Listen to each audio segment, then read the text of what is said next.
Hello guys, നമ്മൾ നല്ല നല്ല മാങ്ങ നമ്മൾ എന്ത് ചെയ്യണമെന്ന് ചോദിച്ചാൽ ഇതിന്റെ ഫ്രണ്ട് കട്ട് ചെയ്ത് കളയണം. എന്നിട്ട് നമ്മൾ ഇങ്ങനെ കുത്തണം, നല്ല പോറി കൊടുക്കണം. നമ്മളെ മീൻ പോറും പോലെ ഇതിങ്ങനെ പോറി ഇങ്ങനെ പോറണം.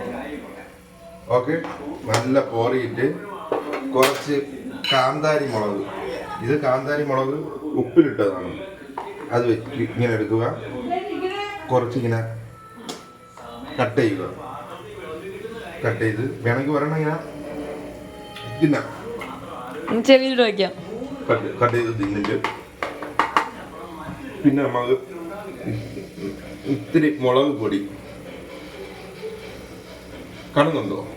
നല്ല മുളക് പൊടി ഇങ്ങനെ കലക്കി ഈ മാങ്ങ, നമ്മൾ വരച്ച മാങ്ങ 2 മാങ്ങ ഇടണം.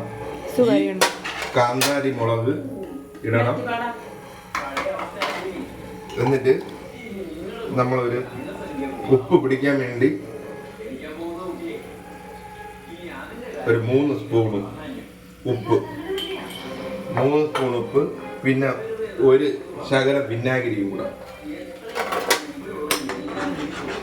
വിനാഗിരിയുടെ ഇങ്ങനെ ഒഴിച്ച് 2 കടപ്പ് ഇങ്ങനെ അഴിച്ചിട്ട് 2 ദിവസത്തേക്കല്ല, 1 ദിവസത്തേക്ക് നമ്മളിങ്ങനെ മൂടി വെക്കണം. മൂടി ഇങ്ങനെ ഒന്ന് ഇളക്കി, നാളെയും നമ്മൾ ഇതേപോലെ രാവിലെ 1 തവണ ഇങ്ങനെ ഇളക്കണം, ഒന്ന് ഉപ്പ് പിടിക്കാനാണ്. എന്നിട്ട് ഇത് വെച്ചിട്ട് അങ്ങ് മൂടി അങ്ങ് വെക്കണം, ഒന്നും വീഴാതിരിക്കുക. എന്നിട്ട് നാളെ കഴിക്കുമ്പോൾ കാണിച്ചു